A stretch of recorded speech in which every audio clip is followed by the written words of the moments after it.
Hozirgi zamonda 21-asrda, hozir mana 2025-yilda turibmiz.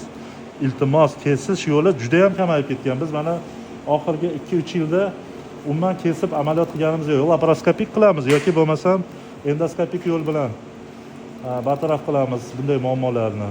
Kesish yo'lini taklif qilinsa, yana bir qator o'ylab ko'ringlar, boshqa yo'llari bormi deb savol beringlar doktorga. Rahmat hammalaringizga. Hech kim kasal bo'lmasin, sog' bo'linglar.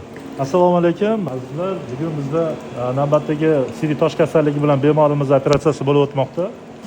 Va bemorimiz Tojikiston Respublikasidan va Tojikiston Respublikasida 2 oy avval pristup bilan urologga murojaat qilganlar u yoqda va 2 marta operatsiya qilishgan. Afsuski, toshni olish amaliyoti muvaffaqiyatsiz tugagan va bemor 2 oydan beri naycha bilan belga qo'yilgan katta kesma bilan yuribdilar. Kesib ochib qilishmoqchi bo'lgan, mana ko'rsatsangiz nimani. Va baribir toshni olish imkoni bo'lmagan. Bemorimiz bizga kecha murojaat qilib keldilar. Kerakli standart tekshiruvlardan keyin bemorga ikki tomonda tosh bo'lgani uchun, ya'ni CD naydan va pochkasidan ham tosh bo'lganligi uchun CD yo'lidagi toshni transurotral yo'l bilan lazer litotripsiyasi va pochkadagi toshni perkutan litotripsiya amaliyoti hozir mana bajarilyapti. Bemorimizga xudo xolasa ertaga yoki indinga javob beramiz uylariga.